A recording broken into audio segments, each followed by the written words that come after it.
Ladies and gentlemen, welcome back to the Gridiron Network Podcast. On today's episode, we've got some NFL hot takes. You guys left them down below. Harry and I also have one of our own that we're going to share today, kind of spice things up a little bit. As usual, Harry's got the Gridiron Spotlight, where he's going to go through this past weekend's fantasy highlights and lowlights on who did the best and the worst from this weekend. I've got some betting props for you this week. We got our pick'ems, and we're also going to break down every team's playoff chance in the playoff picture at the moment, who we think is going to likely make it, who's not going to make it. Harry, how are we doing? Man, it was a nice stress-free weekend of football. Didn't have my Colts playing, so it was nice kind of just to kick back and just watch the rest of the league this week. You know, I gotta say, I've come accustomed to the fact that I no longer have any stress-free weekends when the Bears are playing, and I'm okay with this fact because we keep winning. But I know that no game is going to be stress-free at this point. So as long as it keeps leaving with a W, who cares? Man? Exactly. It's all worth it. It's all worth it. But hey, let's kick things off with little hot takes today. Do you want to start off with our hot takes or the viewer hot takes? What are you thinking?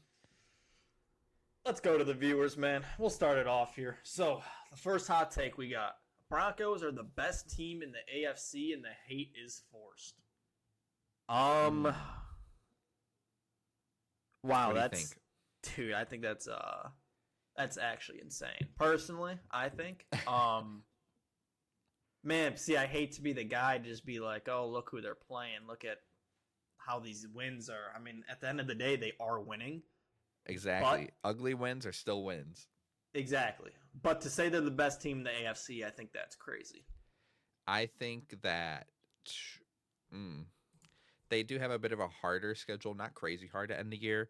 I do think, I know you don't want to hear this, but I think the Patriots finished first in the AFC. I think you guys finished second, but only because of how easy the remaining schedule is for the Patriots. I don't see many losable games there.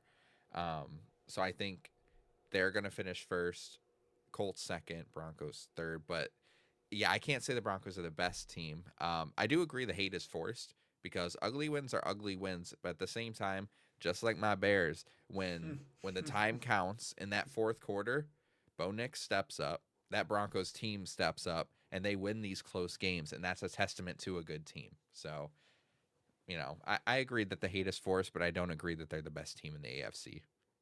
Yeah, I mean, I think you worded that pretty nice. It's kind of crazy that they're 9-2, man. Honestly, just looking at it. Yeah. How they are playing 9-2 is actually absurd. I'm pretty sure one of those losses though were to one of the best teams in the NFL that should be the number one seed in the AFC, hopefully. So I was gonna say that even their losses have been to you by 1 point and to the Chargers by 3 points. So remember the block, the redo, the kick, the redo field goal. Yeah, oh, I remember that. But yeah, I mean, like, their losses are close as well. So I don't know. They're an interesting team, but we will jump right into the next viewer hot take here. The Saints are going on a win streak to end the season. Now, I don't know if he means that they're going to make the playoffs with level win streak, because I'm pretty sure they're 2-8. But I do agree that they may go on a win streak, specifically the last 3 games of the season. I think they may end with a 3-game stretch and screw over their own draft pick, because they've got the Falcons this weekend, which is going to be close. Then the Dolphins, which I hate to admit it, but the Dolphins are getting a little hot. I may have been a little bit wrong. The Dolphins are getting a little hot. They got Tampa Bay, Carolina, but then they end the season. Jets, Titans on the road against Atlanta with no Michael Penix, who his knees are toast. He needs more ACL surgery. I mean, I could definitely see the Saints ending the season on a 3-game win streak. I mean, yeah, with that, I mean, first off, we'll go back to your Dolphins real quick. I think they just love playing for Mike McDaniel, man. It's just really, I don't think they fire McDaniel now.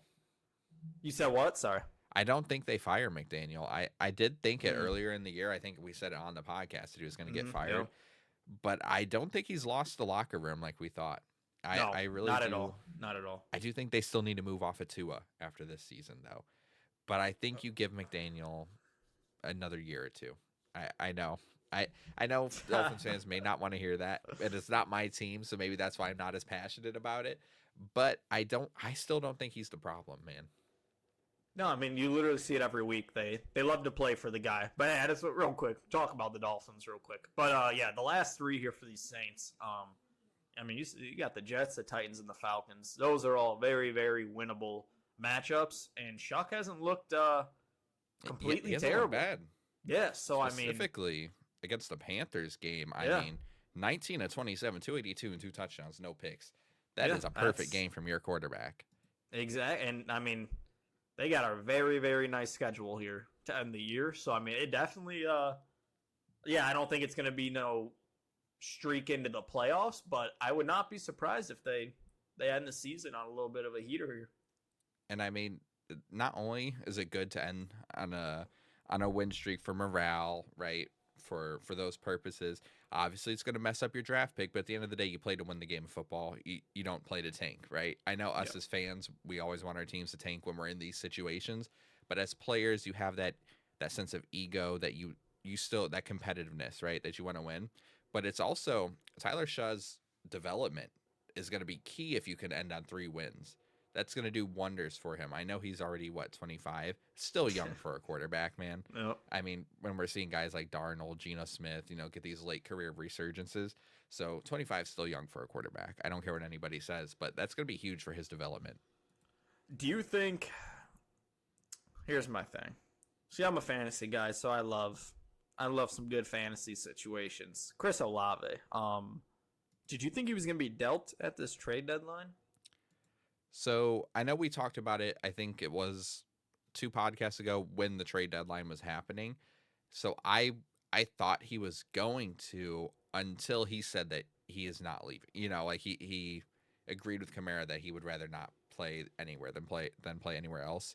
And I think with how Tyler Shaw played last week, if he can play even close to that the rest of this season, he was feeding Chris Olave 5 for 104, 8 targets, right? The highest targeted player by more than double anybody else. So good for fantasy reasons for Olave if he does stay as this wide receiver one, because I really don't know if the Saints target a receiver in the first round. I think they have bigger areas of concern. Um, so I don't think there's going to be anybody crazily taking targets away from Olave next year, but I do think that they take a wide receiver. So for dynasty reasons, maybe not the best, but for the end of this year, for your playoff hopes, I like starting Olave. Dynasty, okay. Chris Okay. Olave or Devontae Smith, and why? Mm, you know, oh, it's an interesting one, and I think I'm going to take Devontae Smith.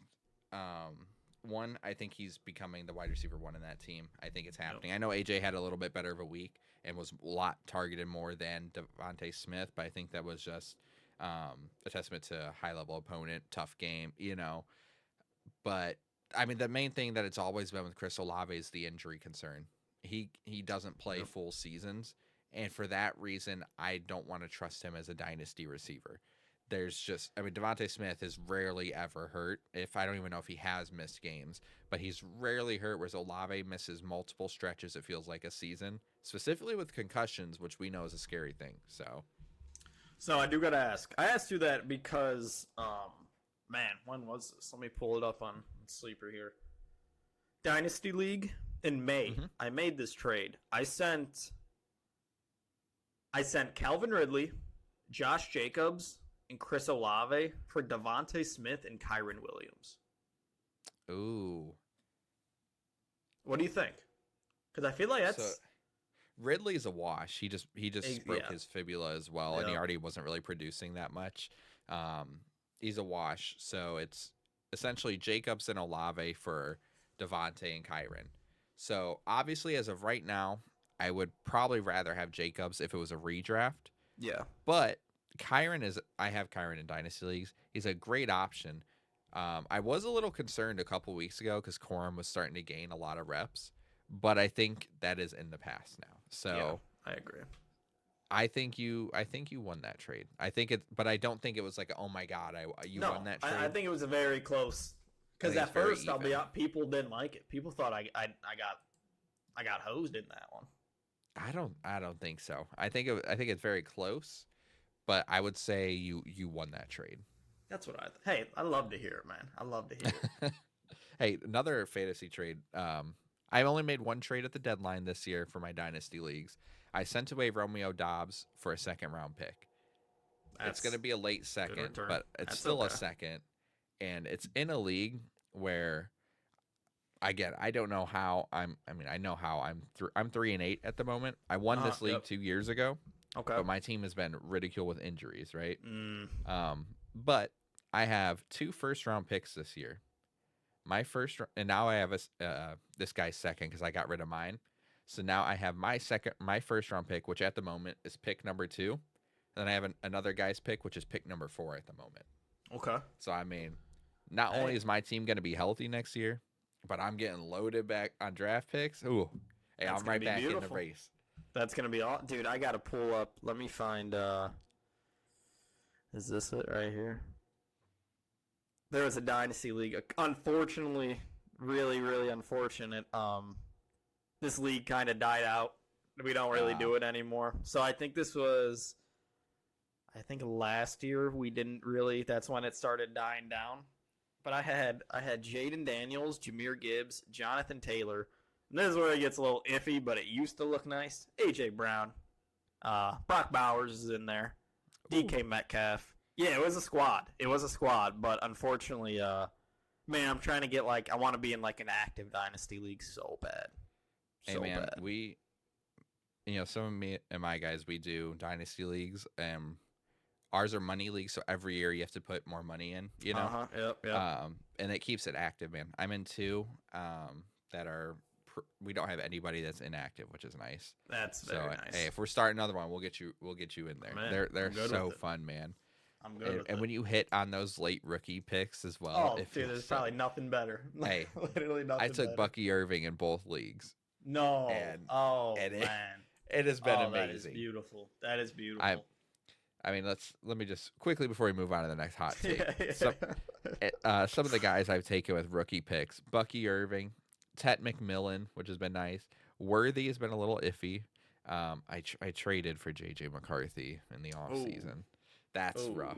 That's hey, we'll talk about him in this next hot take. Actually, hey, Leggett and Coleman and then Kincaid. And Tucker Kraft. That's not bad though. What the heck? Nice. Those are some good picks. Those are quality NFL guys. Got Luther Burden on the taxi squad, which I think he's starting to really carve up a role.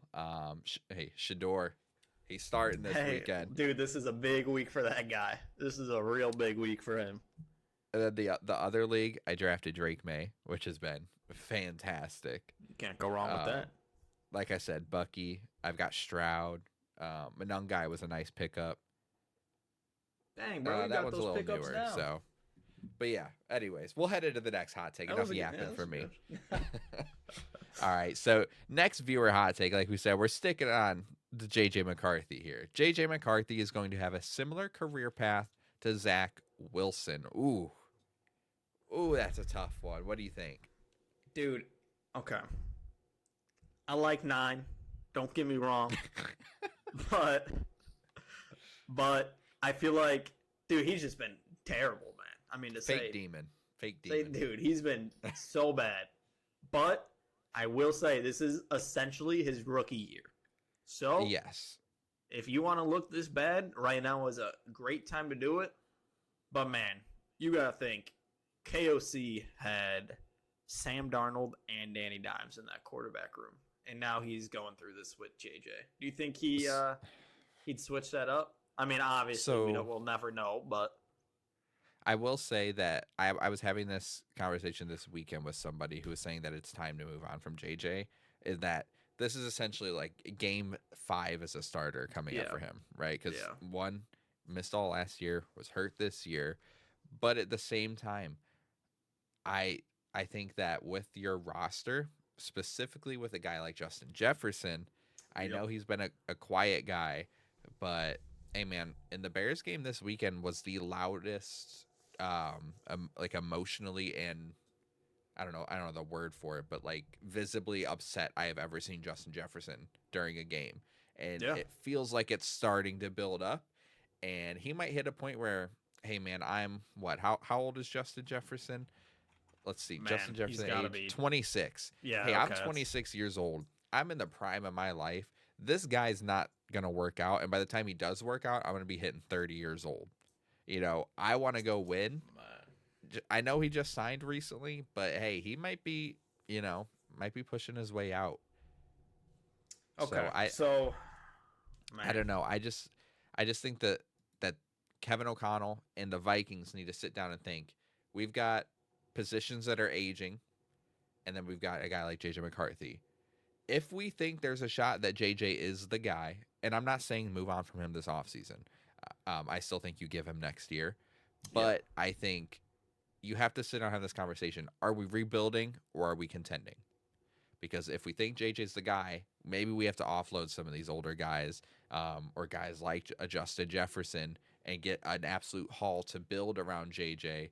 Because I think either you do that or you have to go grab somebody like a Kyler Murray in free agency, or a Tyra, that's like somebody gross, somebody older. I think you have to make that decision.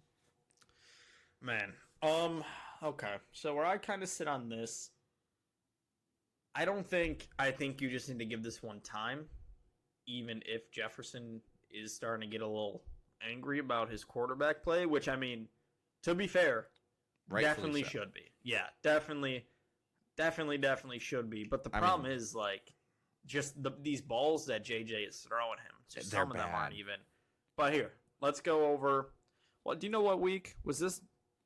JJ's second game back. Yes, Okay, so yeah, he's been back he's since throwing a lot of week. picks too. Yes, And they're bad picks. he's been back since week 9. I'm looking at. So if you look at week 9, these targets for Jefferson, he has 9 in 2 of them and 12 in the other one. He is getting the ball thrown to him, but for some reason, it is not clicking just yet. Not at all with these two. In the Bears game, it was a mix of inaccuracy from JJ, which still counts as a target, right? Even though it's inaccurate, it still counts as a target. And it feels like sometimes he's forcing the ball. And there's to me, when it comes to wide receiver, there's good forcing the ball and there's bad forcing the ball, right? Because you want to feed your number one guy. But when they're in double coverage, triple coverage, that's not a good force. That's a bad Yeah. force of the ball. One-on-one shots, you trust your guy, you get him the football. He's in my opinion the best receiver in the league for a reason. But I know it's in the Bears game, even in the earlier game, which was obviously his first game as a starter, but he's very inaccurate, especially when throwing to the left, which has been a thing since college. But he's very inaccurate, and it's badly missing throws. He should have had more than 2 picks against us. Tyreek Stevenson and Jaquan Brisker killed each other trying to go for a pick. So, Yeah. I mean, he's throwing ugly balls. Yes, he's targeting Jefferson, but he needs to clean up the accuracy. And I mean, you look at their schedule. Like I said, I love my fantasy, so I know that to end this year, going into the playoffs, these Vikings wide receivers have some of the easiest schedules for fantasy wide receivers. This next 2 weeks, I mean, they got if they want any shot of making the playoffs, they need to start winning and winning right now. The next 2 weeks they got are Green Bay and Seattle. But then, I mean, if you want some matchups where JJ and other JJ can get right, week 14 you got Washington. Week 15 you got Dallas. Week 16 you got the Giants. Week 17, Detroit, which Justin Jefferson had one of his better games of the year against the Lions in week 9. Mm-hmm. So, I mean, there's definitely time. And like we just said, you said this is his 5th game that he's played in? Something like that. Yeah, some very low like that. Definitely below 8, that's for sure. And it's just like, I don't know. I think we just need time with it, even if it is very, very rough right now. Agreed. Like I said, I don't think you think about moving on from him this offseason, but I think the conversation needs to be had is what direction are we as a team going in? But yeah, I think you give him more time for sure. And as a Bears fan, I definitely think you give him more time, please. All the time he needs. But we'll jump into our last viewer hot take before we get into mine and Harry's. Harry, I think you're going to love this one. The Seahawks and Colts should move on from both of their quarterbacks after this season, as they will inevitably blow it in the playoffs. They are ceiling limiters and weak links on their football teams. What do you think? All right, now you want to play some real quick? Look at this. So, if we want to talk some quarterbacks, we could talk some quarterbacks. Uh-oh. There's one quarterback. I love this one. There's this one guy. He's had 1, 2, 3, 4, 5, 6, 7 games over 250 passing yards, okay? Just this one guy compared to this other guy that's only had two games over 250 passing yards. So I think moving on from their quarterbacks would be crazy. And yeah, I'm talking about those Eagles, Aaron. That's what I'm talking about. Because Jalen Hurts sucks. He is not a quarterback. Right. He is not a Wait quarterback. a minute. I'm not standing for Jalen Hurts slander here. All right. He is not a good thrower of the football anymore. Not anymore. So Aaron, I don't want to hear nothing. Not one single thing about quarterback play when you got that under center. And hey, last time I hated on this guy, he might have thrown for 4 touchdowns. He might have had, I think it was It might be the secret sauce he needs. He had his best passing yard day of 326 and 3 touchdowns. So hey, maybe this is what you need. But don't you dare come over to this side and talk about quarterback play. Because once you see Daniel Jones winning Super Bowl MVP this year. Oh, okay. All right, I'm chilling a little. Hey, I just want a good play. Let's I just take want a a good step back playoff here. run. I just want a good playoff run. I do have to say, What's up? Quickly, I partially agree with this hot take. And I don't agree that they need to just move on from their quarterbacks, right?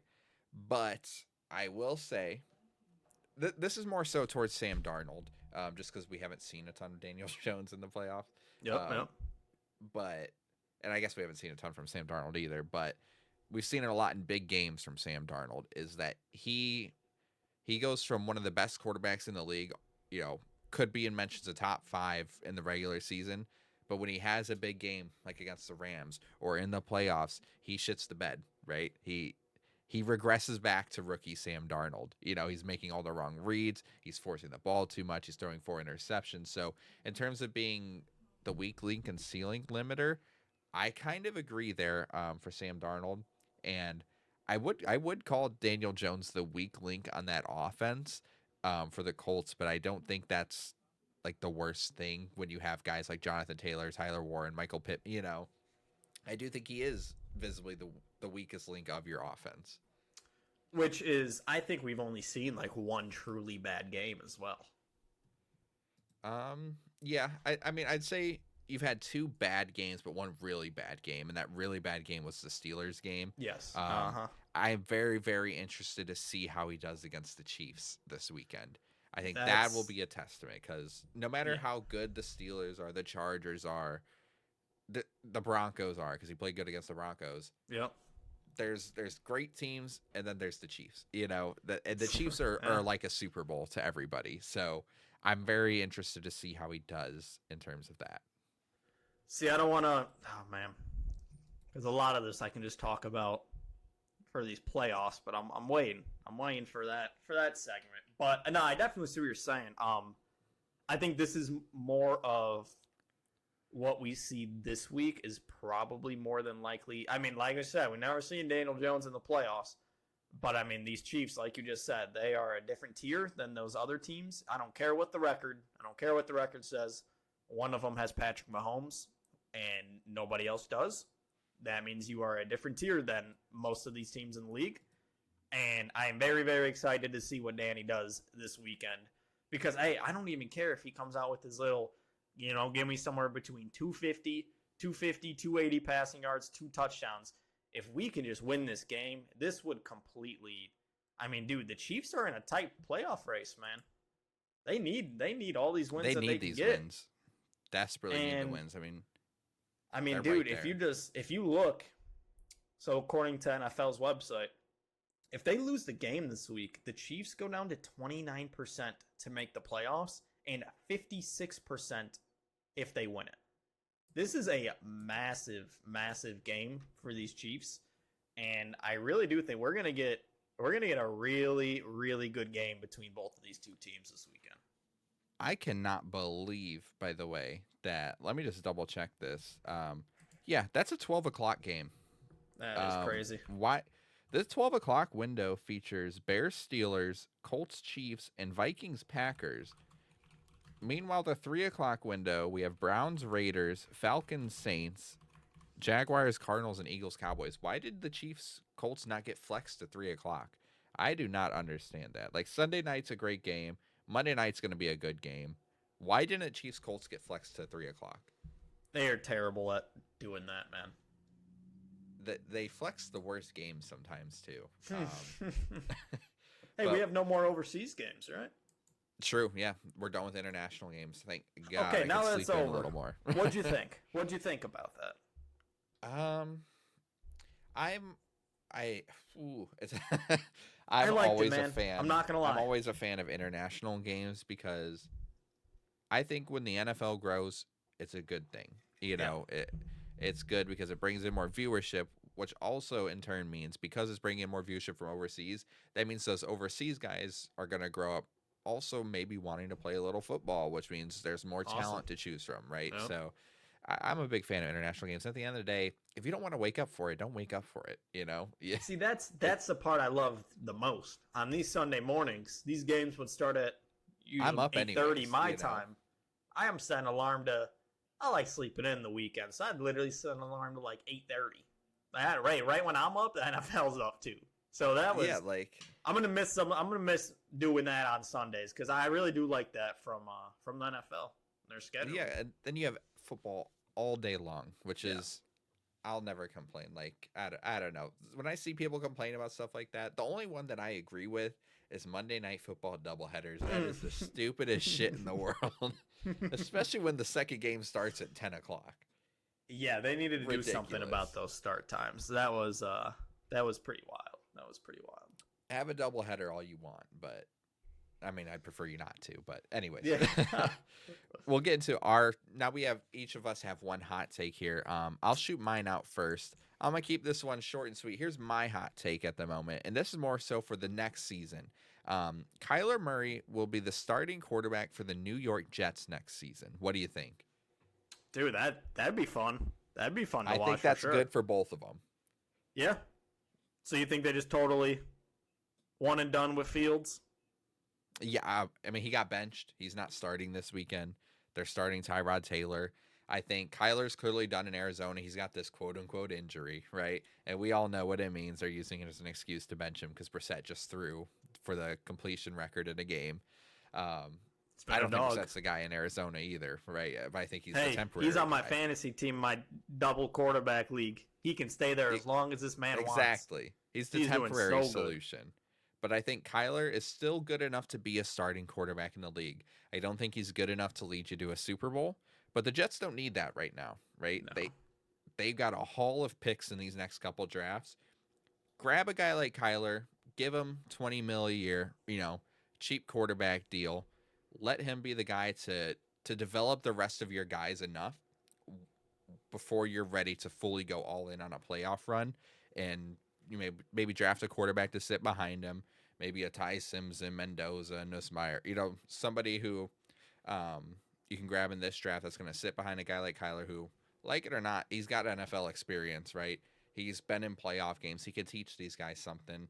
Hopefully it just teaches them to not play Call of Duty before NFL games. But dude, he was an MVP. Yeah, he was in MVP talks a couple of years ago, too. Yeah, like when he had D-Hop, I mean, I don't think know it'd be great for the Jets. What's gone down with him, man. I'll be honest. I think it's the fact that Kyler has never been a quarterback that plays in a well-confined structure and system. He's a guy that relies heavily on his mobility and creativity. And I think that, one, he's just getting a little bit older. Yeah. So while he's still exceptionally fast for an NFL quarterback, right? He has lost a bit of a step. And I think that at a certain point, being that small and then losing a little bit of a step, it's just not a good combo. It's a big difference. So, no, I agree with that. I think unless you're behind an elite O-line, it's going to be hard to see, progress in results. Yeah, no, man, I drafted Kyler so many straight years because I love watching him play, but it has just not been anything. Not been good lately. Yeah, no, not at all. Speaking of quarterbacks here, we'll go into my hot take. So mine is that the Browns are a quarterback away from making a deep playoff push. What do you think? You know, I got two takes. One, I agree, but two, I think the solution, we will see him on Sunday. I'm telling you, man. Give Shador a shot. And people will say, he went 4-16 against the Ravens. Hey, say your original hot take right now. What was my original hot take? Oh, he's throwing for 3 touchdowns, and he's beating the Raiders on Sunday. All right? Because, I love dude, that. he went 4-16 against the Ravens. He got thrown into a late-game situation, never had first-team reps before. That is crazy. Trying to make shit happen out of nothing in a clearly passing situation. The Ravens just blitzed the shit out of him, and there was nothing that O-line could do to help him.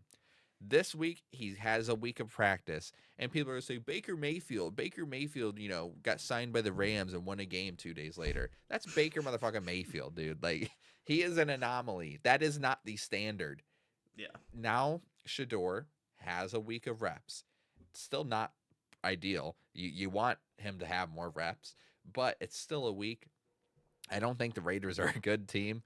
No. I think that I don't care who you put out at quarterback. I think the Browns would have won this game. But I think with Shador out there, he's going to be able to do a little more than Dylan Gabriel would have. So I think he might throw a pick or two, because he's trying to move the ball downfield more. But I think because of that, they are going to be able to move Gabriel wasn't moving the ball down the field at all. That was 5 yard. I feel like that was the main exactly. Passes. I mean, at least with Shador here, gets a little boost to possibly some big plays. I mean, the only one that might not benefit here is the tight ends, because Dylan Gabriel was feeding those tight ends. So, which as a Herald fan and owner, this is a little scary, but hey, I don't know, man. I think Shador's going to have a good week, but yeah, I do agree with you that they are a true quarterback away from, I mean, that defense is probably the best in the NFL. Exactly. Maybe outside of the Texans. So, yeah. And when you look even at their offense, I think Judy is a good wide receiver. I think if he had a good I mean, you saw how dominant he was last year when they had, who was it? Winston, right? When Winston came in? Dude, it's just like, I believe so. Okay, yeah, I'm not saying wide receiver 1, but I think he's just a very low-end good wide piece. receiver 1. Yeah, I think he's a very good piece. And then you have Fannin and Njoku. I don't know Njoku's contract. Yep, and Judd. That was my last point, because, man, I have Judkins in fantasy, and this offense is killing me. Because I watch these games, and I see Judkins. Personally, I think he's by far the most talented offensive weapon that they have in that offense. And it's just, when you know the quarterback can only throw 5 or less yards, it's very easy to take that away. And I think Shador will open it up for Judkins just a tad bit more. Or hopefully he can start putting up some dominant weeks in fantasy. I'm really excited. I'm definitely going to be including that game. I believe they're a 12 o'clock game, or no, they're 3 o'clock. So yeah, I'm definitely including that game on my Sunday ticket this weekend. I'll be tuned in for Shador. Dude, man, you better hope he goes crazy. Dude, if not, I'm ready for all this Paragraph guy shit. was bad last week. You wait. Dude, hey, people get real sensitive when you talk about Shador, man. Oh, both ways, good and bad. So I'm ready for all the flack Exactly. that's going to come if he has a bad game, but I don't think he's going to. No, I mean, I think it's crazy that this was the first time he's ever played with the first team offense. Yeah, I saw a couple backup quarterbacks. I don't remember who it was talking about it. I think it might have been Kurt Benkert, honestly. Like, he was talking because someone asked him, like, hey, how often does your second string quarterback get first team reps? And Benkert said every single week they're supposed to. Yeah. So it's crazy. I was listening. Like that is crazy. No, it is crazy. I was listening to Pat McAfee's show. And okay, the quarterbacks I am about to name are Brett Favre and Aaron Rodgers. So, I mean, a little different from Shador. But they asked, they were talking about the same thing, just how it was his first time playing. And they asked, I think it was AJ. They asked AJ, how many times, or man, who did they have? I can't, but they were just talking about It with was Brett probably Favre AJ. and Rodgers, and it was literally every single time at the end of practice, he said that Rodgers would always get reps. Yeah, And you that's want with your backup to be ready. Exact. And that's with Brett Favre as your starting quarterback. And they don't want to give Shador first team reps with Dylan Gabriel.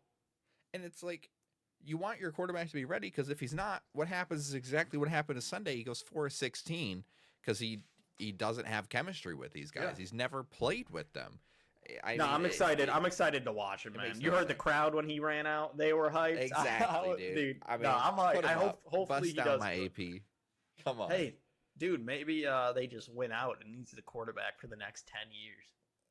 I would love that, man. I'm rooting for Shador. I love when, like, I love rooting for an underdog, and whether you like it or not, at this point, he is an underdog because of how much he is hated on. And because of that, people don't want him to succeed. So now I want him to succeed. Hey, speaking of people that succeeded this weekend, let's get into some Gridiron Spotlight. So, let me pull this up right here real quick. All right. So, Gridiron Spotlight. Man, we had some insane performances this week. First off, Josh Allen, 48.6 points. Hey, right when I said that this guy hasn't had his breakout game, he delivered. Tetaroa McMillan, wide receiver 2 on the week, 33 points. Michael Wilson, where did that come from? Wide receiver 1 on the week. He absolutely killed it with Brissett. Last but not least for the good, Travion Henderson. I mean, 32.3 points. This guy absolutely killed it. And now let's highlight some of the bad. First off, Lamar Jackson, 4.7 points. Coming in at the second worst performance that I was watching. Man, Devontae Smith was talking so nice about you. 1.8 points. Did absolutely nothing this week. Amon-Ra St. Brown, another bad performance this week. 6.2 points. And last but not least, I have it down as any Charger because you could have named any of them for this, and they were all terrible. This will probably be the first and only time I have a whole offense in this segment. But hey, we'll discuss some more. But man, I mean, dude, how did your fantasy week go? You have any of these good guys, hopefully? You had Tet, right? I did. So I had Tet and Bryce Young. I had the Tet and Bryce Young stack, who both dropped over 30 points, which was beautiful. Won me, I was prior to, which league was this in? Let me go back in my weeks really quick just to double check here. I believe it was, so it was this league in which prior to this week starting, I had a 23% chance to win that game because all my guys were on bye or injured. And we squeaked it out. Well, actually, we didn't squeak it out. We blew them out by 20 points. Oh, that's beautiful. The boys showed up. Kenneth Walker actually did something. Hey, dude, that was nice. What was that about, bro? 20 points from him. I'll take it. I did have Quentin Johnston, though. Put up a donut. Oh. Hey, here. Let me. Donut. We'll but talk I had a little more. Travion, too. So, hey. Dang, bro. What the heck? Really good. I'm happy it all worked out. I mean, literally last week I came into the show saying how we have not seen a Tetaroa McMillan breakout game. And I'm not sure he might be listening, but man, did he hear this? And he delivered. They were all. So who's the guy this week? Highs.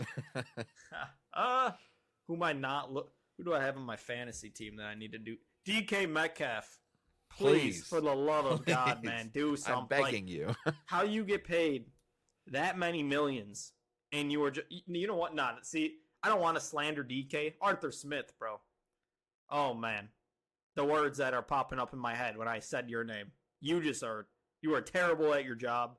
I don't get how you pay. Hey, see, getting off. We're talking about the good, man. We need to be in a good mood, okay? All right, let's go to the best performance of the week. Like I said, Josh Allen, 48.6, 313 passing yards, 3 passing touchdowns. Let's see, what else? 2 interceptions. And he went 6 for 40 with his legs and 3 rushing touchdowns. Woo! I mean, yeah, what can you do if you were going against this guy this week in fantasy?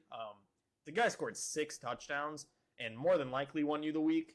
And this was just one of those performances where it's just simply too dominant not to talk about. I mean, there's not much to say. The guy won you the week. He had 6 touchdowns. I mean, dude, this was just absolutely insane to see. When was the last 6 touchdown performance we've seen? Oh man, I have an I have no answer, idea. and I don't know if it's Is it? right. I mean, the only one I can think of is Kamara, and I think that was That was 7 it. touchdowns, right? He had Or was it wait. He 6? had 7 touchdowns. It was 6 or it was Hey, 6 or hey, 7. don't. Okay, okay. So, sorry. Dude, I'm trying to look. Josh Allen become Alvin the most Kamara recent. Christmas game. Yeah, that was it. Let's Was see. Gale Sayers, Dub Jones, Ernie Naver. I think I could be butchering that. Alvin Kamara, and yeah, Josh Allen became one of the most recent. Yeah. Okay. Wow. Look at that. 6 rushing touchdowns, 2020 December game. Yeah. Dang, that's crazy. I'm Okay, glad but yeah, I mean, I hey, didn't face either of those guys. I was about to say, luckily, I didn't have to go against any of these two, so that was nice. To round out the good, Mike Wilson, like I said, 18 targets, caught 15 of them for 185 yards. I mean, I had to double check, literally had to double check to make sure this one was correct. It is 2025, and Michael Wilson is putting up an overall wide receiver 1 weekly finish. Now, what is happening there, man? Just Kyler could not do this with Marvin Harrison, and Brissett is feeding Michael Wilson to get these types of games. I mean, when I look at it for fantasy this week, I believe Marvin Harrison already got ruled out. So I mean, Michael Wilson, Yeah, he's out again this week. him and Greg Dortch can have some very good weeks. Trey McBride is just absolutely insane with Brissett. Dude, I mean, saw I don't know the exact stat, but I saw this on Twitter today that the gap from Trey McBride, tight end 1, to Jake Ferguson, tight end 2, is bigger than the gap from Jake Ferguson, who's tight end 2, to Kyle Pitts, who's tight end 18 or something like that. Gosh, Like, that's how insane Trey McBride has been. And I'm curious, I do really just want to check real quick the receiving yard leaders and where Trey McBride He's is. got to be, because he's got to be up there. And let's see. Yeah, he's number 11 in the league right now. dang, that is crazy. And he's only played 10 games while some of the guys ahead of him has played 11. Ridiculous. It's like, I just don't understand what Kyler wasn't seeing. Like, oh, hey, maybe the best passing option in this see, offense. over the line was the problem. Yeah. Maybe the best passing option in this team can also catch passes for touchdowns. You would have never, absolutely never thought. But hey, Marvin Harrison's out. McBride should have another great week. And Wilson, he'll be seeing plenty of work again. Speaking of a guy that needs to see work, Travion Henderson, man. Like I said, 32.3 points, 16 for 62 and 2 rushing touchdowns, 5 for 31 and 1 through the air.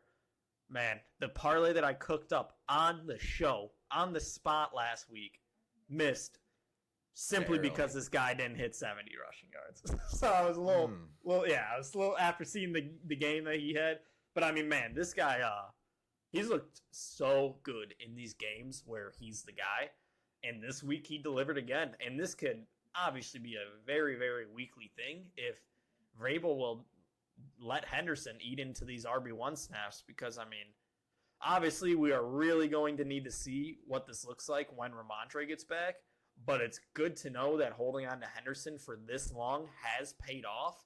And, man, if he is the guy to end this year, that is a league winner just waiting on your bench. Oh, I've been starting him the last few weeks, which has been nice. He's been going off for me. So Are you nervous? He is. The week, I don't know if it's this week or next week, but whatever week Ramondre comes back, I am benching him that week just because I have other guys I can start there just to be safe, while we see how that's going to go. Because, like you said, man, maybe Vrabel's just said, okay, you did the work for now. Back to the bench. You know what I mean? Yeah. No, I do. At the end of the day, I've got Dynasty, Saquon right? and CMC. So Oh, this one's a redraft. I have Saquon CMC. I've been putting Henderson in the flex, but I can put Diggs in the flex. So wow, that is a perfect. Okay, that is perfect. I was literally just going to ask you, would you trade Stephon Diggs for Travion Henderson? Ooh, I would in a redraft. I think it all depends on what your needs are. All right, I'll tell you right now because I'm facing that decision right now in my league, and I don't know how I feel about it. So, my running backs in this league are Christian McCaffrey, Travis Etienne, Quinshad Judkins. I don't think I got anybody startable on the bench. My wide receivers are CeeDee Lamb, A.J. Brown, Stephon Diggs, Ladd, and DK. Dude, honestly, I wouldn't trade for. Is this a dynasty or a redraft? This is redraft. Redraft. I wouldn't trade for Henderson, man. I mean, you said you got Judkins, CMC, and ETN, right? Yeah. So you've got 3 good running back options there. I think I would hold on to Diggs, especially when you got guys like AJ Brown and DK. Bro. Oh, and I got May, so it's like I kind of like having the May and Diggs. And then you have the stack. Yeah, exactly. I also have May in that redraft league that I have Diggs and Henderson. And Diggs has been heating up, man. I love having a stack. Yeah, no, it is fun. Diggs scored 3 touchdowns, or 1 touchdown in 3 straight games. Last week he didn't, but 9 for 105. We will take that any day of the week. Agreed. According to ESPN, wide receiver 18 on the year, which I didn't expect from him. So I'm glad that he's doing that on my team. Yeah. Hey, dude, we'll talk about some guys you didn't want on your team this week. So we'll start it off. The first guy. We'll keep these short and sweet because a lot of these guys, I don't see this happening to a lot. But Lamar Jackson, 4.7 points, 14, 193, and 2 interceptions. Only 4 carries for 10 yards using his legs. Man, this game can be a really, really weird one. Last time Lamar went up against this Browns team, it was his best game of the year, now followed by his worst game of the year. So in a situation where the Ravens need to win most of these games, Lamar didn't show up, and it almost costed them. But, hey, at the end of the day, they got the W, so that's all that matters. Agreed. Oh, man. The Ravens as a whole, fantasy-wise, this season has felt so weird. I don't know. Henry hasn't been reliable. Lamar's obviously been hurt. I don't trust Andrews and Flowers. It's weird. You made it clear earlier in the year how you we know how I feel about Flowers. We know how I feel about that. The Ravens as a whole has just been a very odd team that I've just stayed away from, and I'm glad I have no Ravens players in any league. So I don't think I got one either. Yeah, that's crazy. Yeah, I'm happy. Hey, happy I listened to my own advice. Hey, Lamar wouldn't be bad though. Lamar wouldn't be bad. I agree. I would take Lamar would be cool. Hey, another stud that really unfortunately sucked this week. Amon-Ra St. Brown, only 6.2 weeks, 12 targets, but only got 2 of them for 42 yards. This was just a very strange and disappointing week for Amon-Ra. This week, as this game was the second highest target game he's gotten this season, but it was also the worst game he's had with receiving yards. So a very, very weird game for him. We should have known when Jared Goff was playing in the cold against the top team that he was going to have his annual Jared Goff disaster class. Dude, that was literally what I was about to say next with the weather. Because Goff tries to get him the ball, but they just cannot connect in this cold weather at all. This could happen to anybody, so I wouldn't get too worried. And then very, very nice thing, Amon-Ra has a very nice playoff or a nice fantasy playoff schedule this next month for him to get you into these playoffs. So, after one dud, it does suck. You can't have a guy like this dudding on your team. But, he can easily pick it up this next month. Hopefully, he'll get you in these playoffs. Another guy that really sucked, Devontae Smith. 1.8 points, 5 targets, only caught 1 of those for 8 yards. Very, very close to a goose egg from Smith. Just a very weird game. This game was not a good one at all. And when you have, that's crazy. I was crafting on Jalen Hurts in the notes. When you have a quarterback that only throws for 135 yards and you only get 8 of those, there's obviously going to be a very big problem. Rough week this week from him. But next week, he gets the Dallas matchup. Just about everybody's been feasting in this Dallas matchup. So it could be a very, very big bounce-back opportunity for him. Speaking of people that need to bounce back, like I said, any Charger, any of them could have been. Yeah. They could have made up the whole list if I really wanted it. Like I said, I couldn't put the spotlight on one specific player this week just because they all did bad. The best fantasy player for this team was Keenan Allen. He scored 9 points. You had 3 points from Herbert and Vidal, 4 points from Ladd, 6 from Gadsden, and a goose egg from Quentin Johnston. I mean, Yep. terrible week in what should have been a good matchup for them. But man, watching this team, they need Hampton and they need some healthy offensive linemen back pretty quick. Very, very quick because, hey, that AFC playoff race is heating up. Oh, yeah. And they're going to quickly find themselves on the outside if they don't get it together. Dude, is it bet time? Do I got some bets to listen to?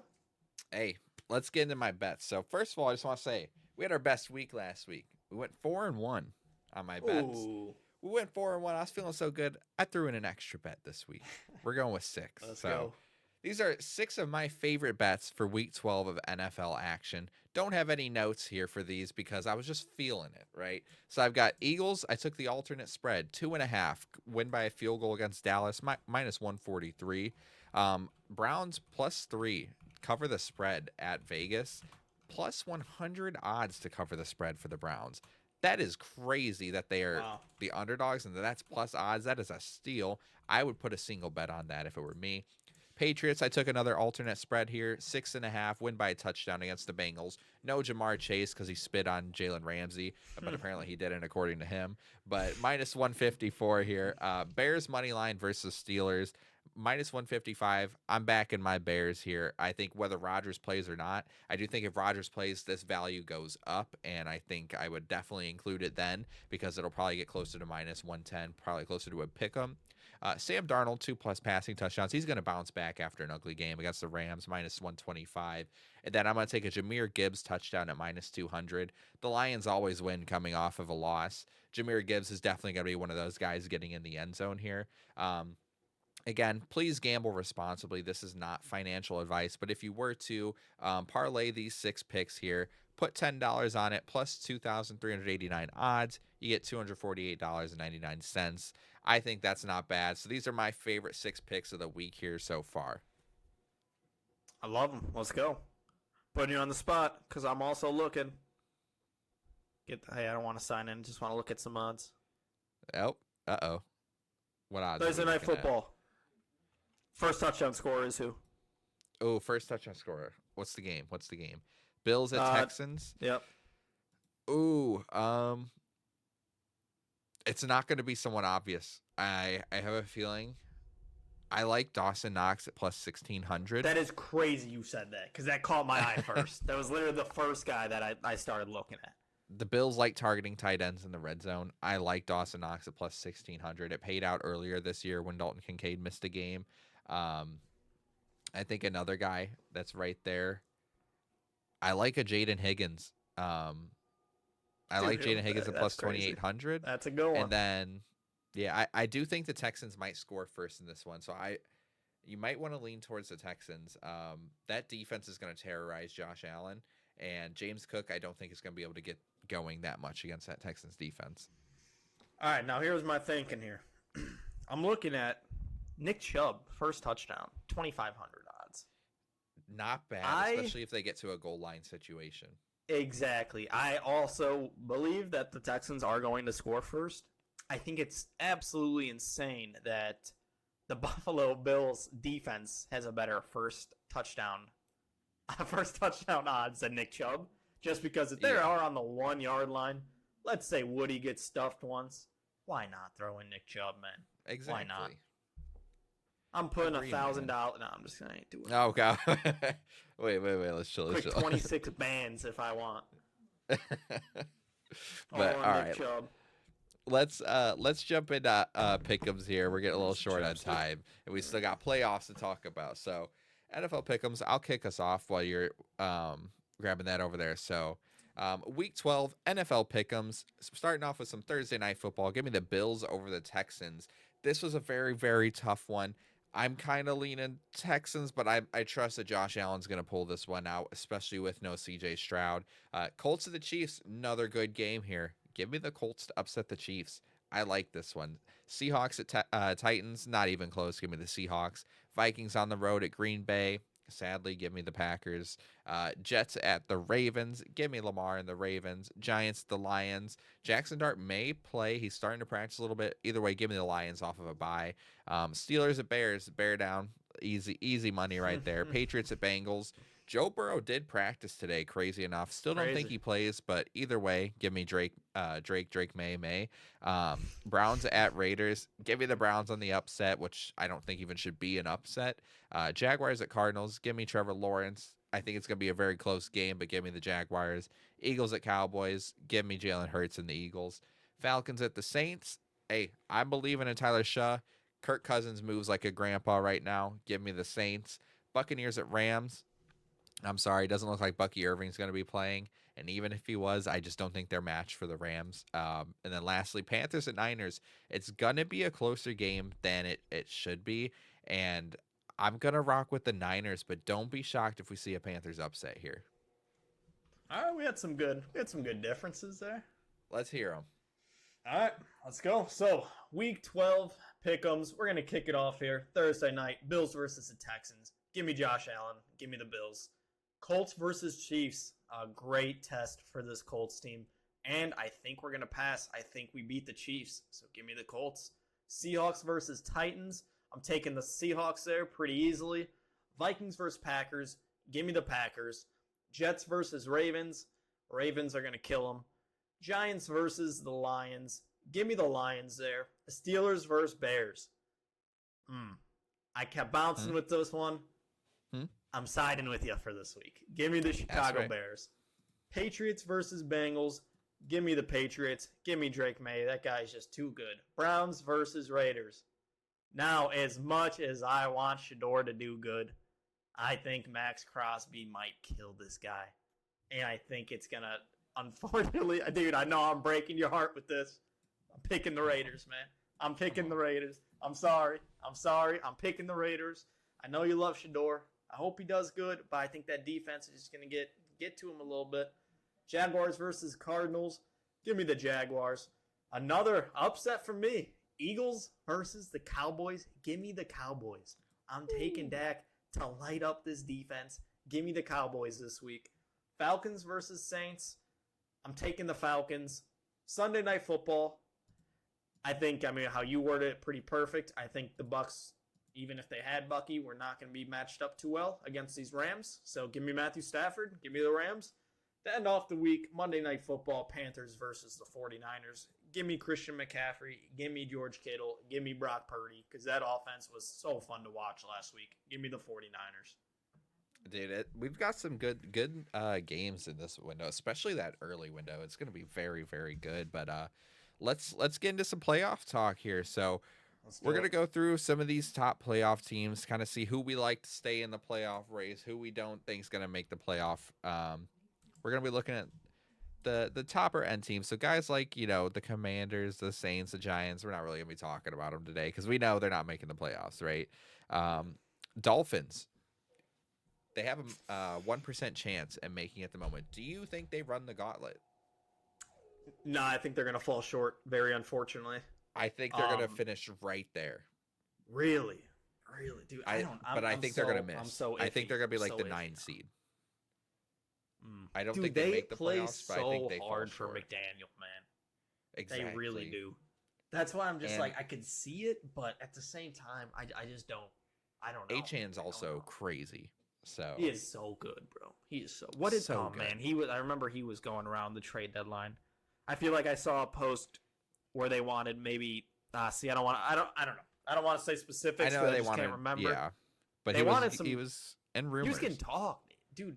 Why not? They cannot let a guy like him. A guy like him. I just don't get how teams weren't just hopping on that and pause instantly. What do you think about the Vikings?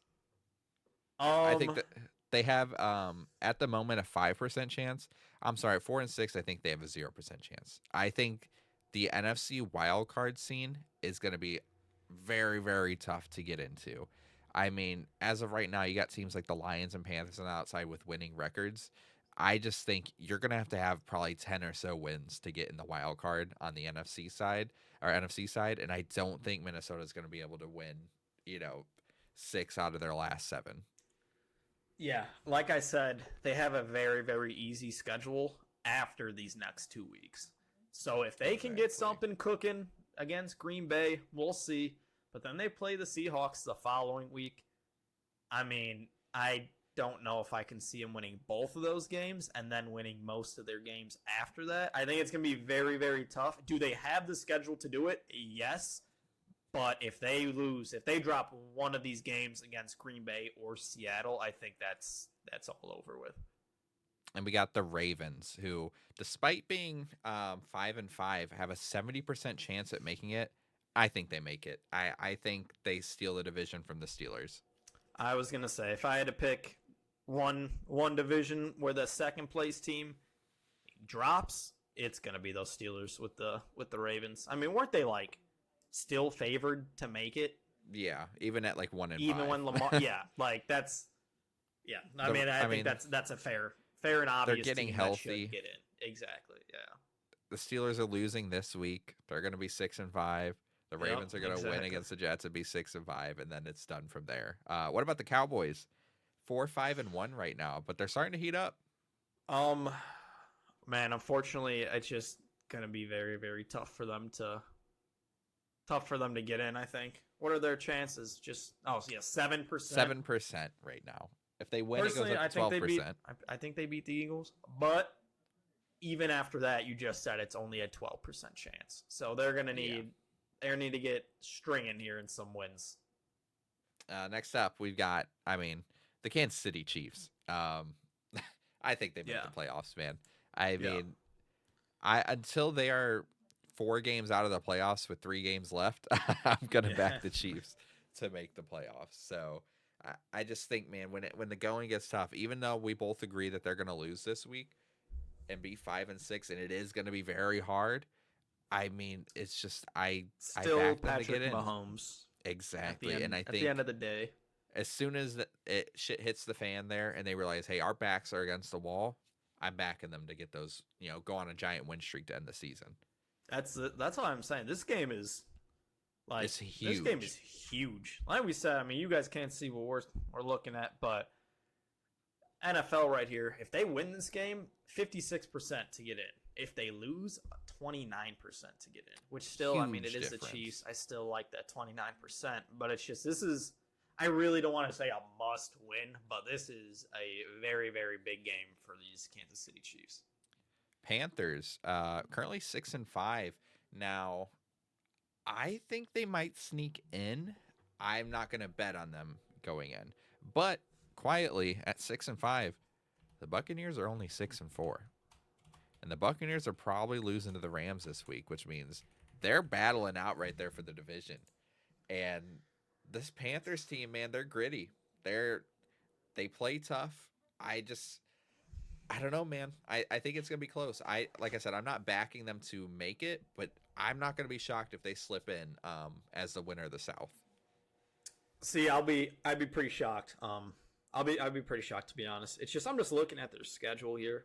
You got the 49ers, which I think we both picked the 49ers, but I think we both agreed that it's going to be a good game. And then they got the Rams. Can't see them winning that. Then they got the Saints, which, Saints should be a win. Easily. Exactly. But it's a division. Then you got Tampa. You got Tampa, Seattle, Tampa again. And those 2 Tampa Bay games are going to be what decides it. And that's where personally I think that's what's going to get them out.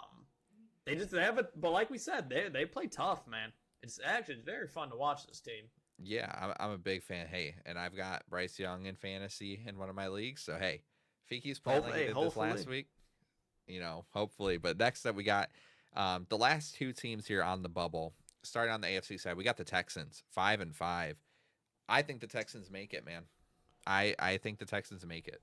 I think they make it as a wild card team. So I think 2 teams drop out because I think both the Texans and Chiefs are making it. Well, I guess technically 3 because I think the Steelers are dropping out as well. But I think that the Chargers and the Jaguars drop out.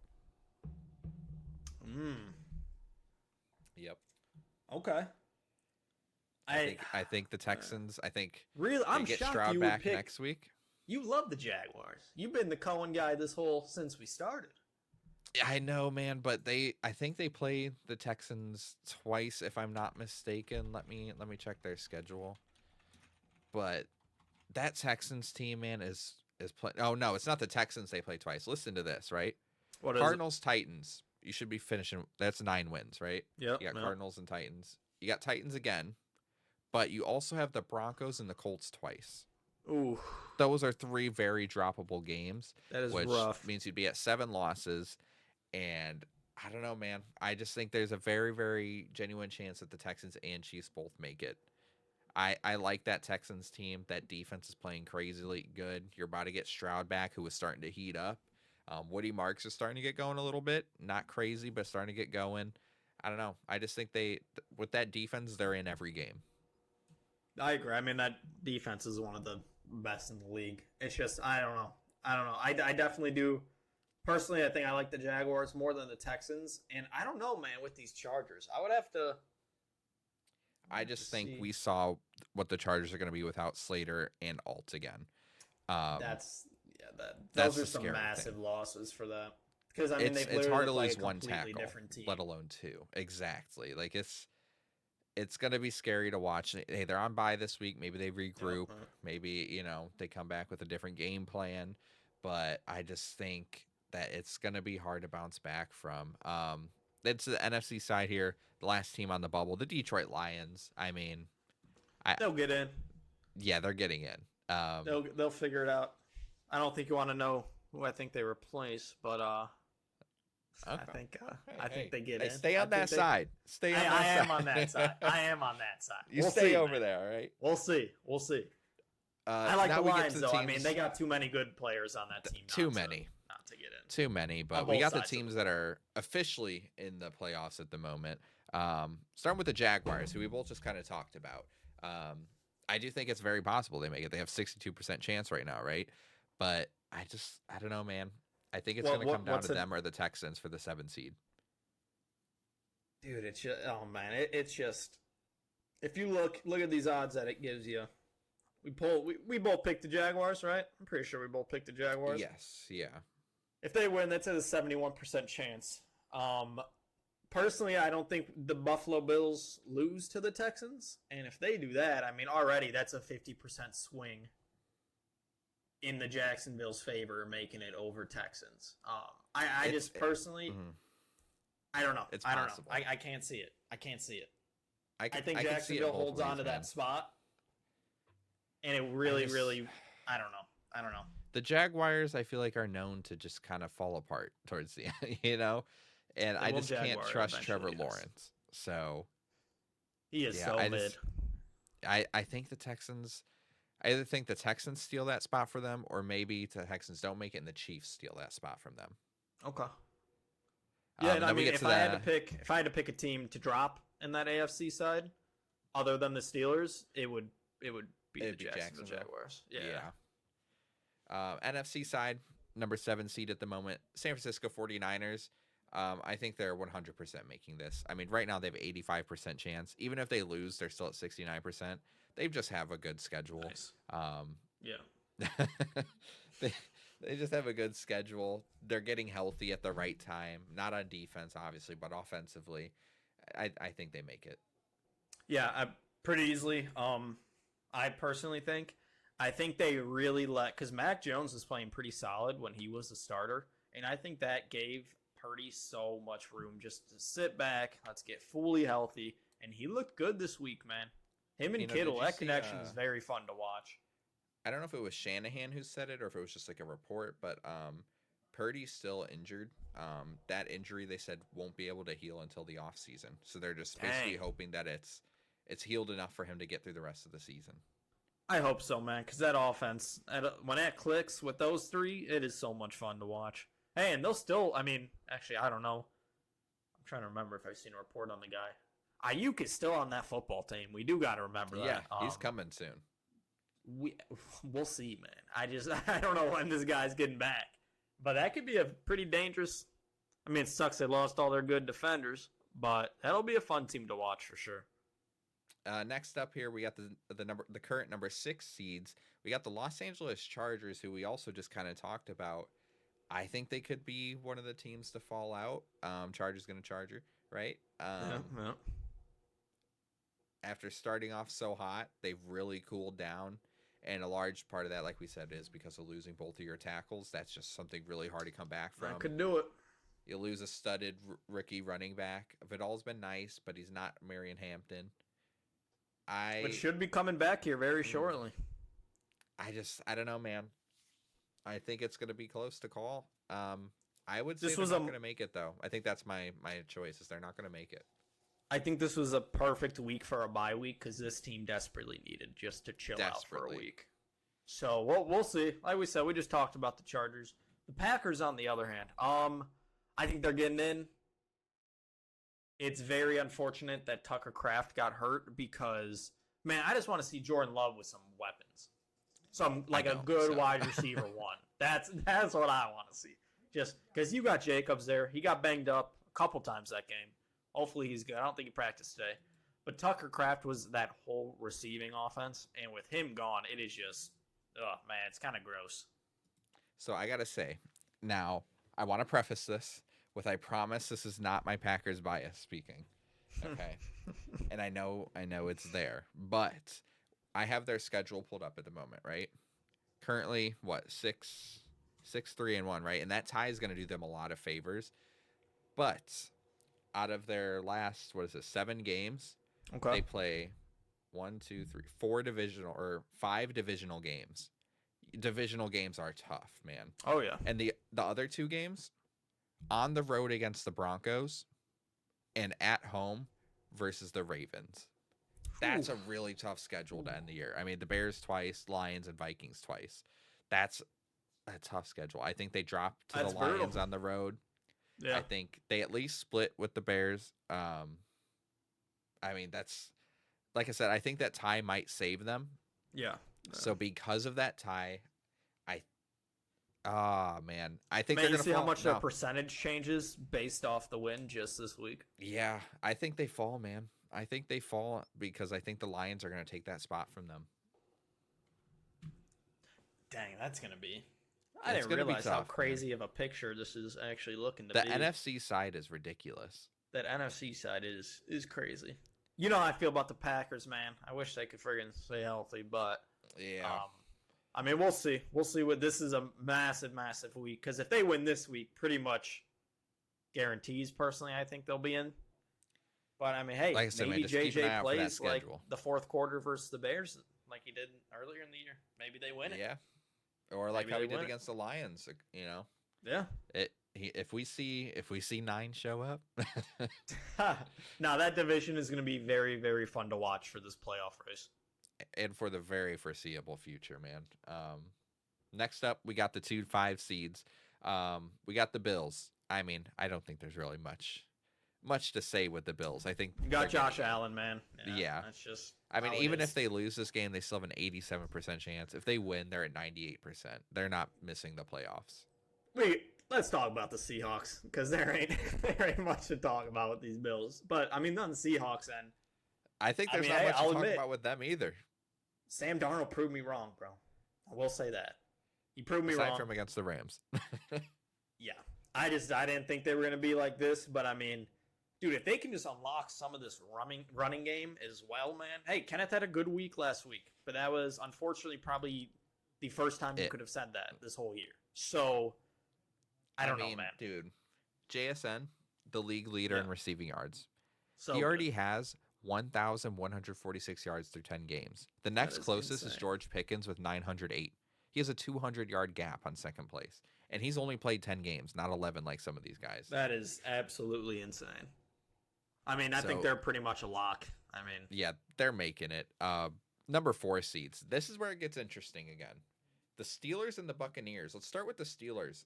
If they lose, which they will this weekend, they will be at a 36% chance to make the playoffs. And like we both said, we think the Ravens are taking this spot from the Steelers. I think Steelers are going to do what they always do and end at 9-8, and that's not going to be enough to get in. Yeah, I mean, I really do think you look at both of these playoff pictures, there's one team that sticks out like a sore thumb, and for me, it is that Steelers team. I think they're gonna drop it, just a matter of time. I mean, what else is there to say? We see this is the same story every year with the Steelers. They go 9-8. Maybe they make it, maybe they don't. But I mean, nothing's gonna change with that team.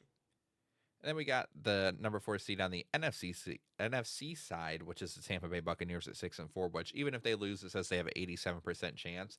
Like I Yeah. said, man, hey, Bryce Young, he's coming. They're very Yeah. small steps, but he's coming. They need to get Keep an healthy. eye out. It's really just Igbuka and that whole offense. Well, when you have Baker Mayfield, that also helps. But weapons other than that, it really is. Sean Tucker had a great game, but I don't know how much more we're going to see of that. They need to get healthy.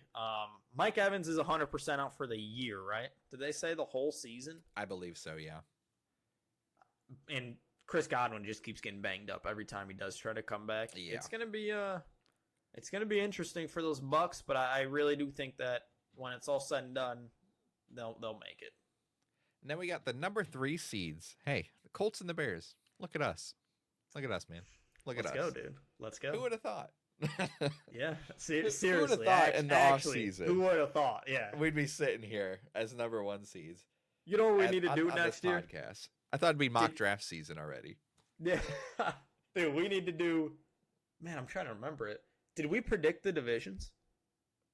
Oh, I don't think we did. We need Hey, to do now we that. know. Now we know We need to do because that. this is crazy. This is.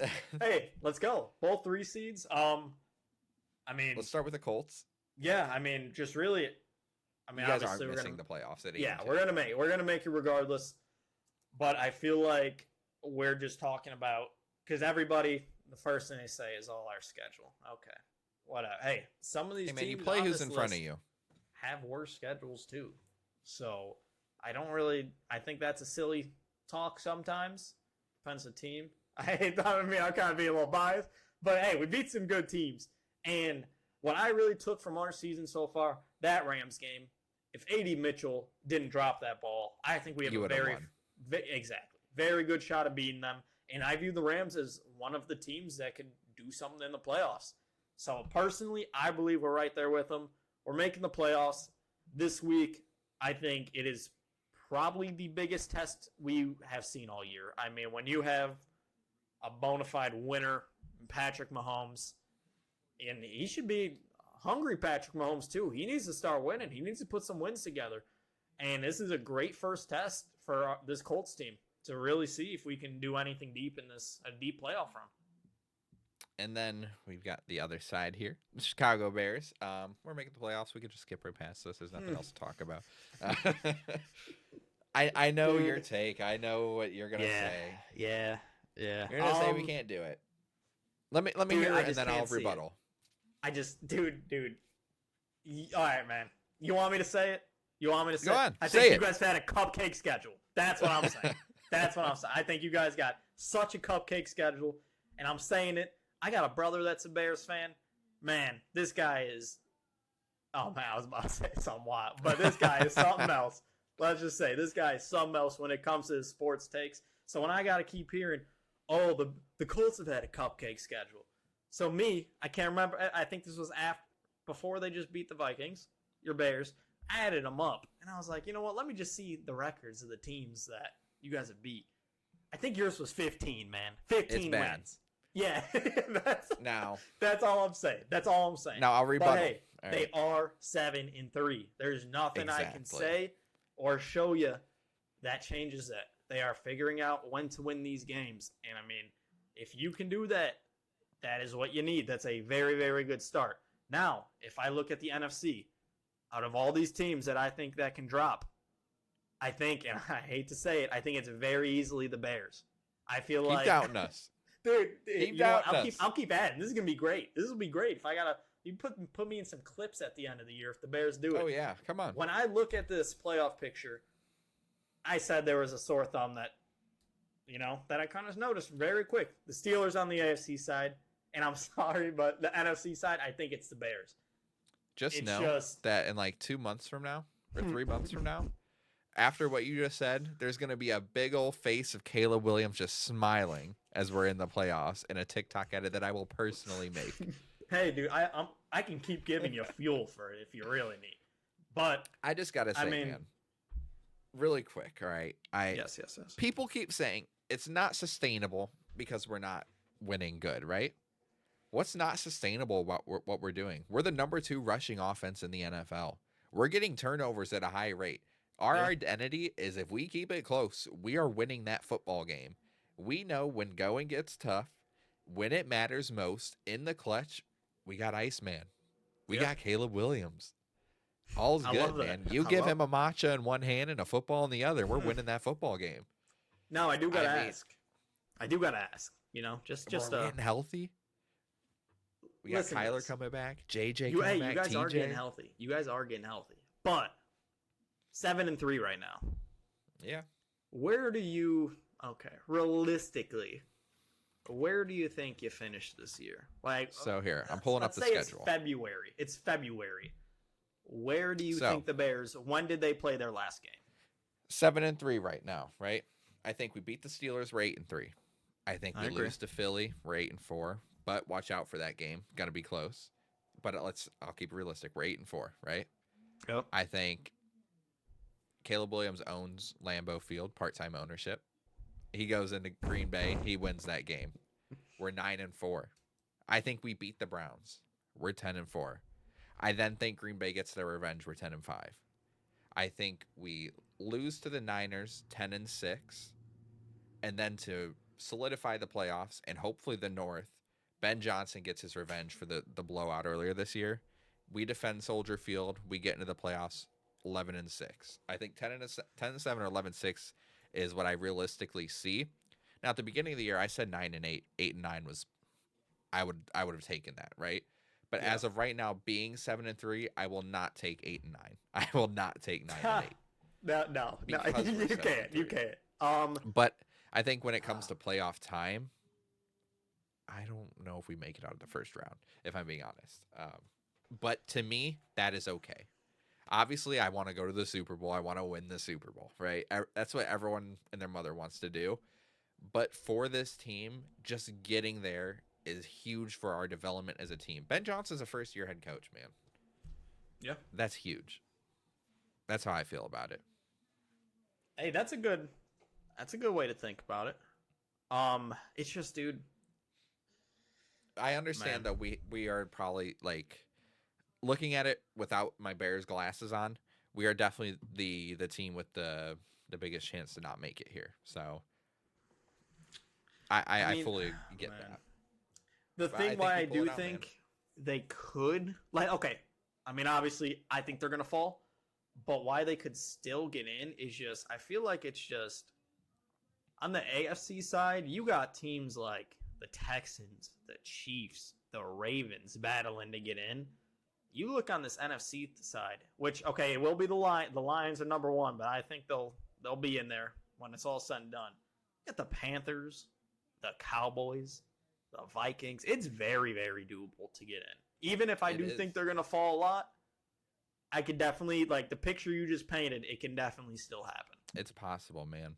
I think it all comes down, as it always fucking does, Yeah. is what happens in those two games against the Packers. Yeah. I think that decides our season. So we'll move on. We'll Enough revisit Bears, playoffs enough here Bears soon. talk. When we get a little closer, we'll really Exactly. dive in. I think we could just kind of group these last four teams together, because they all have 2 losses, right? We got the Broncos, the Eagles, the Patriots, and the Rams. I don't think there's any chance any of these teams miss the playoffs. No, not at all. Like I said, the AFC, the Broncos being the 1 seed is just throwing me off every time I look at it. I honestly can't believe it.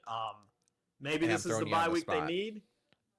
Yeah. Throwing you on the spot. These Let's hear 4 it. teams, Broncos, Patriots, Eagles, Rams, who has the best shot at the Super Bowl? Broncos, Patriots, Eagles, Rams. The Rams. Rams over the Eagles? That's what that's okay. I'll be honest. Right when you said that, both the AFC teams left We're my brain. off. Yeah, Left my it's brain. between the Eagles and Rams. Unfortunately, I think the I hate to say it. I hate to say luck, because at the end of the day, they are winning. But I don't think the Broncos can do this all year, or at least when it matters. The Patriots, I love myself some Drake May. Don't get me wrong. Other than him, I'm just a little, if there's a game in these playoffs where he's not doing what we've been seeing, who's going to step up for that offense? And I think that's where their playoff trip is going to end. And the Rams, man. I mean, MVP Stafford, bro. This dude just looks phenomenal right now. You I know the picked them worst over part the for the Eagles just Broncos? because Hurts, man. He scares me, man, to be But honest. man, when Hurts gets in those playoffs, he's a different breed. He's a different breed in the playoffs. I agree. I agree. But the thing I that think sucks the for the Eagles. Broncos What do you think? is they're the 1 seed, right? If they Yeah. get to the playoffs as the 1 seed, Oh, I know that means they exactly play what the you're about, lowest seed remaining. So Yeah, what happens yeah. in the divisional round? Who are they playing? The Kansas Dude. City Chiefs. That is, man. I was listening to a podcast, and that was literally the one thing they said. Like these top Like, teams. That's why. I mean, we're up here, man. I hope we. Hey, a bye week would be awesome. Playing in our own stadium would be awesome. But I do not want to see Patrick Mahomes in the playoffs. nope, not at all. That would be the last thing I'd want. But here, I'll do the same thing for you. Who's winning the Super Bowl? Those four: the Broncos, the Patriots, the Eagles, and the Rams. It's obviously between the Eagles and Rams. Yeah.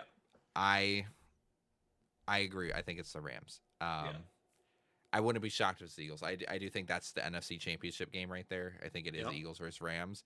I just think that if the Rams are healthy, keep in mind, because we know Puka, right? He picks up injuries.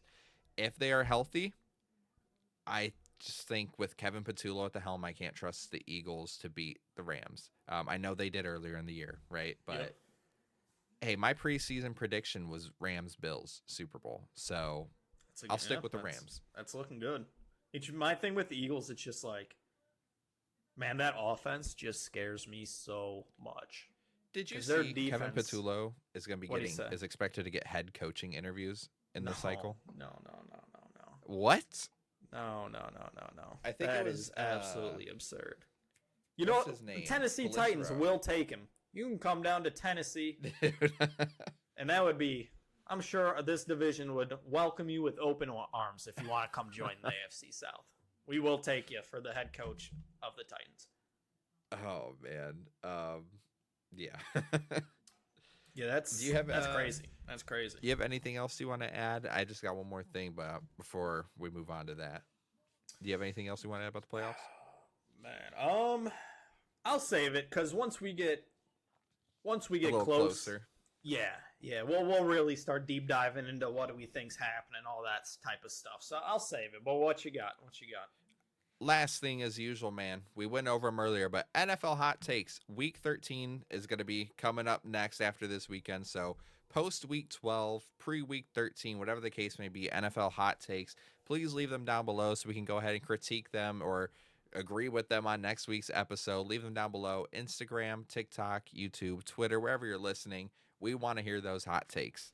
But yeah, that's going to do it from me. Harry, you said you had nothing else, right? Let's go Colts. Beat the Hey, Chiefs. bear down. Let's go. Love I it. hope Rodgers plays. Let's go. But hey, we'll see you guys in the next one. Go ahead and leave a like on the video, subscribe wherever you're listening from, and we will see you guys next week.